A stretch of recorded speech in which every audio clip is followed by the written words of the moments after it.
Okay, welcome all the viewers to this session. So in this session we are going to discuss about the cell addresses in Microsoft Excel. So in the previous classes we have learnt the different contents which you can enter in the cells of the Microsoft Excel worksheet, and also we have seen how to format it and the different options you can use it to format, and also we have seen the different kinds of data you can enter. So Microsoft Excel is a very powerful tool, office productive tool, which provides many facilities such as entering the formula in the Microsoft Excel cells, and these formulas are very dynamic in nature. So once you have entered a formula in the Excel worksheet cell, and the data, so if it changes, and also in in these formula, so you can refer to the data contained in the other cells of the worksheet, or the different worksheet in the workbook, or also from the cells which contained in the different workbooks. So these facilities are possible in the Microsoft Excel.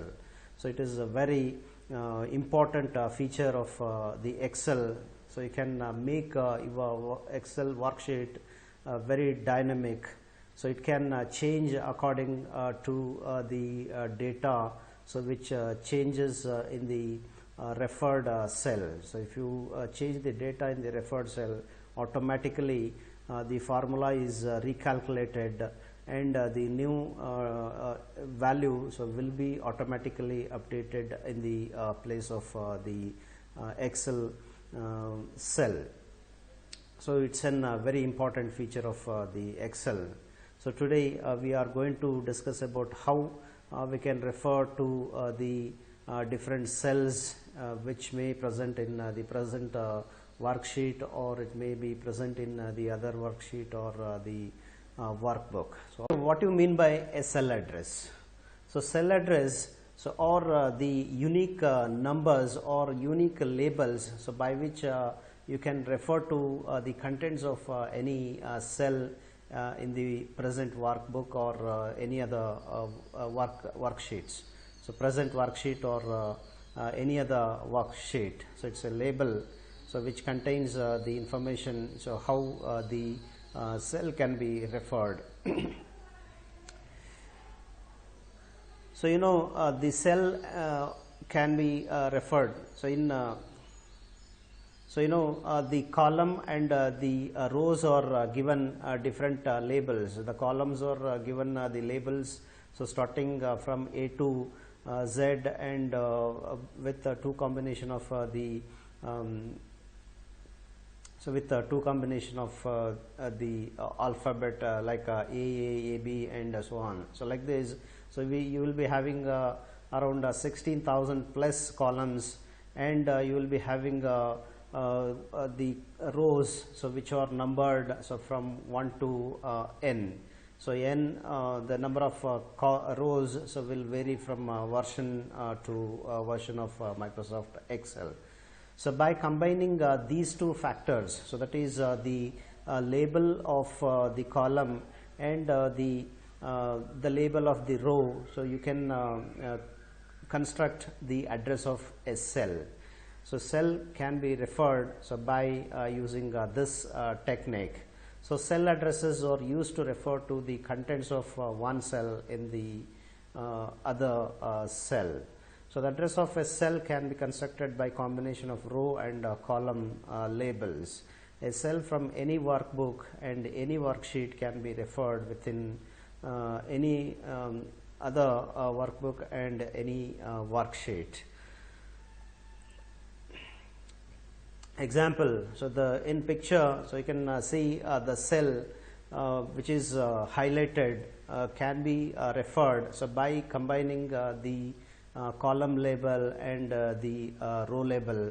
So such as so in this picture what you have highlighted, so will be referred so by using the address so C5. So that is how the address can be constructed by using the row column label and the row label. What are the different types of addresses? So in Excel, so you will be having three different kinds of addresses. So relative addresses, absolute addresses, and mixed mode addresses. So the relative addresses. So relative addresses identifies the relative position of the cell containing value and the cell containing the formula. So if the position of the cell containing the relative address changes, so its references automatically changes. So if a formula containing relative address is copied across rows and columns, the references within the formula is automatically adjusted.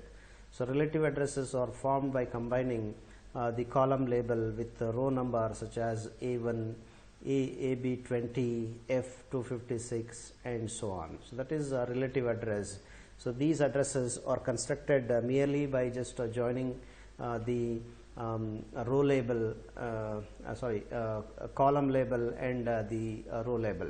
So in this addresses, when you have an address so stored in a particular cell, so if it is copied to the next cell, so column wise or the row wise, so it will the formula is automatically adjusted to reflect the new column or row. So that is, so it relative. So it relatively changes the addresses automatically. So that is relative addresses. Absolute addresses. So absolute addresses always refer to a cell, the particular cell, a specific location. So if the position of the cell containing the absolute address changes, its reference remains intact. So that means it will not change. So when you change the position, so the position of the cell. So if a formula containing absolute address is copied across rows or down columns, absolute address does not adjust automatically. So absolute addresses are formed by combining the column label so with row number and prefixing them with dollar symbol, such as $A, so $1, $F, $256. So by combining the dollar, so by prefixing the column with each, that is column label and the row label, so you can construct the absolute addresses. So that means it remains constant. So when you change the position of the cell, or if you change if you copy the formula so from one location to another location, so it will remain always constant. So that is absolute address. So mixed mode addresses. So a mixed mode address has either absolute column and relative row, or absolute row or relative column. So that means the either it may be having a fixed column and a dynamic row, or it may be a fixed row and a relative or the dynamic so column. So either case, so it is called mixed mode. So it will have both the feature of the absolute address as well as a relative address. So an absolute address, absolute column reference takes the form $A1, so $B 100 and so on. An absolute row reference takes the form so A $1, B $100 and so on. So if the formula is copied across the rows or down columns, the relative address automatically adjusts, and the absolute address does not adjust automatically. Example, so if you copy a mixed address, so A$1, so from cell A1 to B1, so it adjusts automatically to B$1, so but it does not change if it is copied down the column. So that is mixed mode address. So referring a cell from another worksheet. So a cell present in other worksheet can be referred by specifying the worksheet name of the referred cell followed by an exclamation mark and then the corresponding address of the referred cell. So example, so this is the example.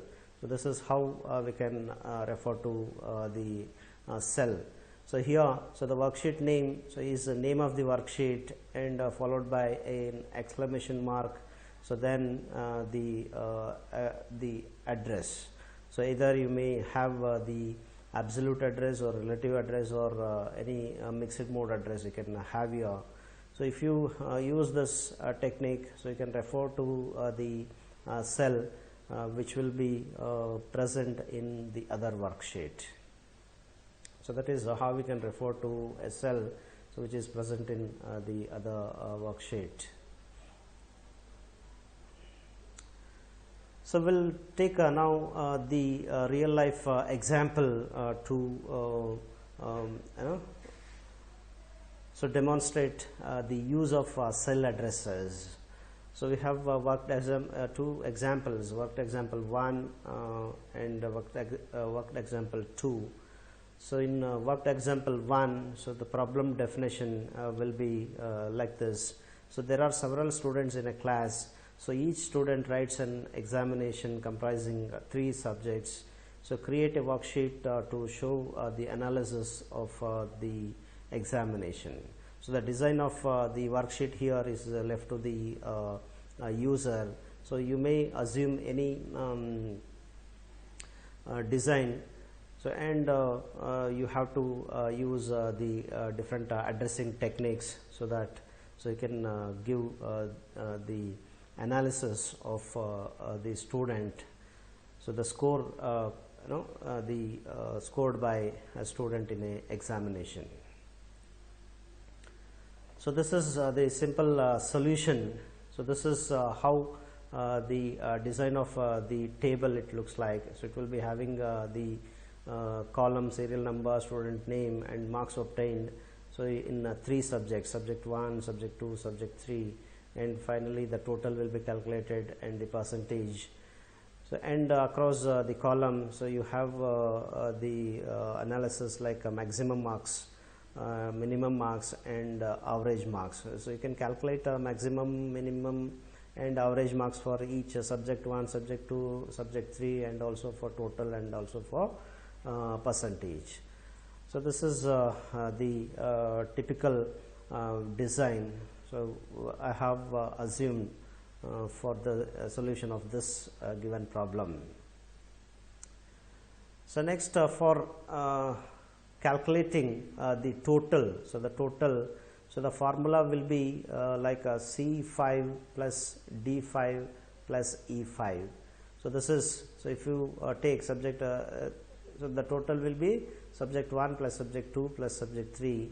So that is in address manner. So I can say C5 plus D5 plus E5.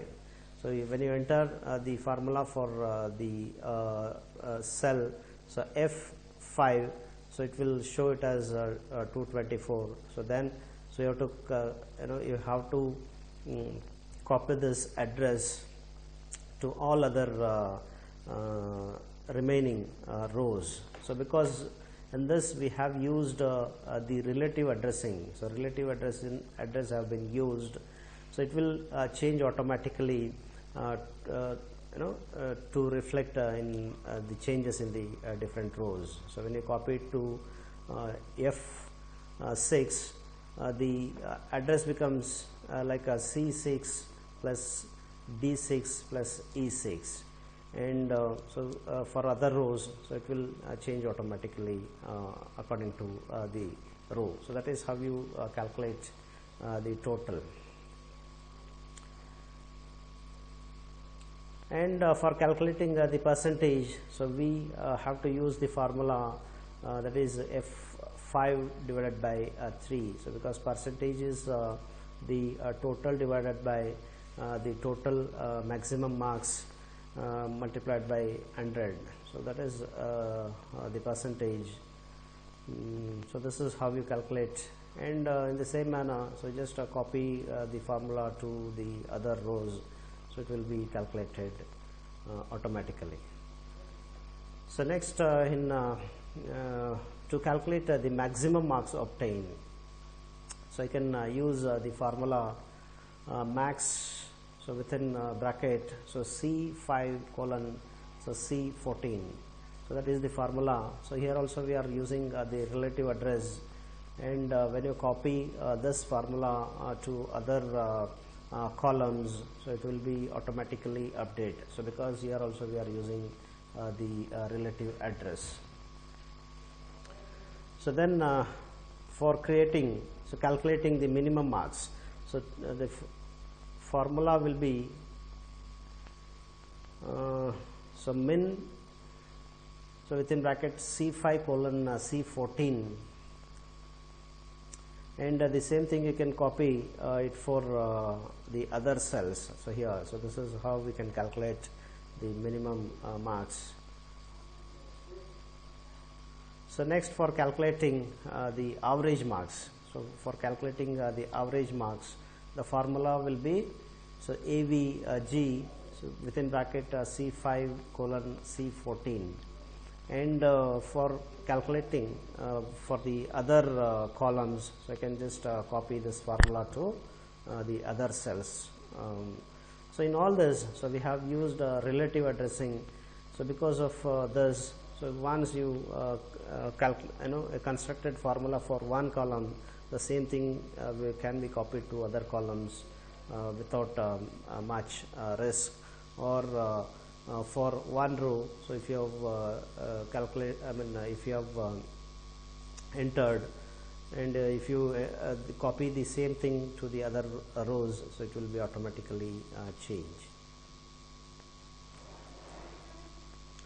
So that's about the example 1.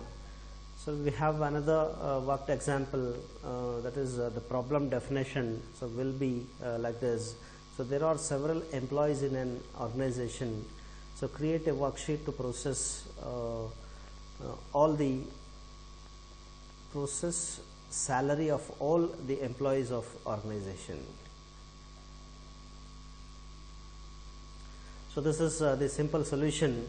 So this is the final table, so which will be having the solution of for this given problem.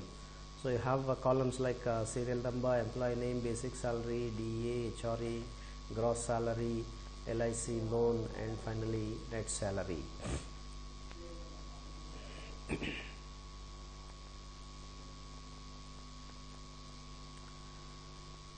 So for calculation of the DA, so that is dearness allowance, so it will be the 15% of the basic salary. So here the percentage of the DA, so is taken in D in the cell D4. So D4. So this is you can make it dynamic. So suppose sometimes the DA and HRA so will be keep on changing. So to have that facility, so you can store the percentage of DA and HRA in different cells, and you can refer to these cells so in later calculation. So here for calculation of the DA of the employee, the DA will be here in this case, so it will be assumed 15% of basic salary, and that can be calculated by using the address by using the formula like this. So $C5 multiplied by $4. So that is we are using mixed mode address here divided by 100. So this is how we calculate the DA. So the formula for calculating DA.